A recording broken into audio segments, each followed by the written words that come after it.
धन्यवाद। आप सबको नमस्कार। आज आप जानते ही हैं कि रामलला का पूजन आज से शुरू हो रहा है और एक बहुत ही पवित्र दिन भी है आज। और मैंने सोचा आज आपके सामने दो विषय के बारे में बात करूं।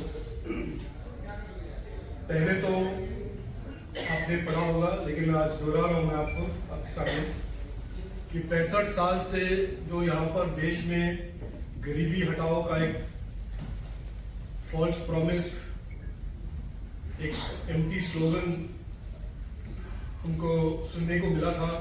कांग्रेस ने 65 साल से ये चलाया था और आज फैक्ट्स सामने आ रहा है कि पिछले 9 साल में 25 करोड़ भारतवासी प्रधानमंत्री मोदी जी के गरीब कल्याण की नीतियों के कारण they have come out of poverty. तो 65 साल गरीबी हटाओ का ढोंग अन्याय लोगों पर, और पिछले 9 साल 9.5 साल में प्रधानमंत्री मोदी जी ने उनके काम और उनके डट के काम के कारण, उनकी नीतियों के कारण गरीब कल्याण का जो उनका फोकस रहा है, उसके कारण ये आज देखने को मिल रहा है। और ये थोड़ा आयरनी भी है कि जो लोग आज न्याय के बारे में या न्याय तोड़ो या न्याय जोड़ो जो भी कहते हैं, वही लोग थे जो 65 साल गरीब और गरीबी के बारे में स्लोगन करते थे। और नरेंद्र मोदी जी के सरकार के बाद ही गरीब कल्याण का ऐसा एक ट्रांसफॉर्मेशनल इम्पैक्ट देखने को मिला है। आज दूसरा एक तरह से सेलिब्रेशन ये है कि आज जनवरी 16 देश में हम नेशनल स्टार्टअप डे के रूप में मनाते हैं। और ये भी एक बहुत ही एक अहम ट्रांसफॉर्मेशन रहा है कि 2015 से आज तक देश में 1 लाख से ज्यादा स्टार्टअप, 112 यूनिकॉर्न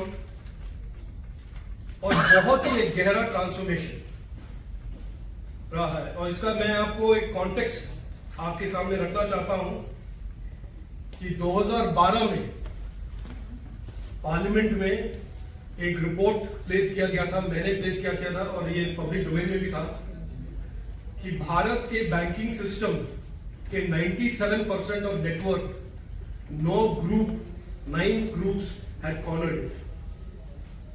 ये उन दिनों का बात, कंसंट्रेशन ऑफ कैपिटल और हमारे युवाओं को और हमारे स्टार्टअप को कैपिटल मिलने के लिए बहुत ही तकलीफ होता था। आज हालात ये है कि ना कोई गॉडफादर अपने बल पर, अपने इनोवेशन, अपने क्रिएटिविटी के ताकत से 1 लाख हमारे नौजवान युवा स्टार्टअप्स उन्होंने क्रिएट किए हैं, जिसमें से 112 यूनिकॉर्न है।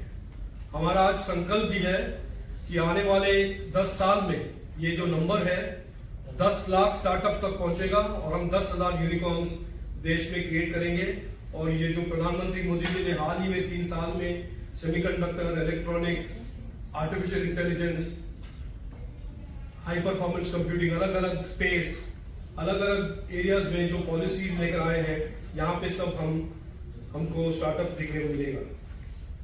ये एक और अन्याय और न्याय का एक एग्जाम्पल है, जहां पर 2014 से पहले स्टार्टअप्स को गवर्नमेंट से ना तो सपोर्ट, ना तो फाइनेंशियल सेक्टर से कैपिटल मिलने की कोई उम्मीद। ये था रियलिटी 2014 से पहले।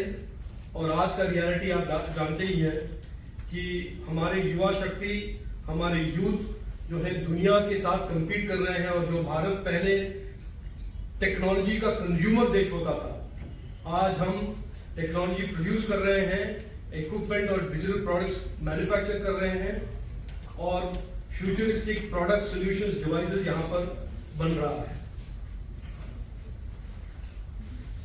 कल वर्ल्ड इकोनॉमिक फोरम के प्रेसिडेंट ने ये कहा कि, और आपने ये पढ़ा होगा, और एक गोल्डमैन सैक्स का भी रिपोर्ट आया है हाल ही में कि भारत $10 ट्रिलियन की इकोनॉमी तक बहुत ही जल्द उनका उम्मीद है। वर्ल्ड इकोनॉमिक फोरम में, जो आप जानते ही हैं कि जाने माने इकोनॉमिस्ट और इंडस्ट्रियलिस्ट और इन्वेस्टर जाते हैं हर साल, उन्होंने एक टिप्पणी भी की है कि India is poised to become a $10 trillion economy over the next 10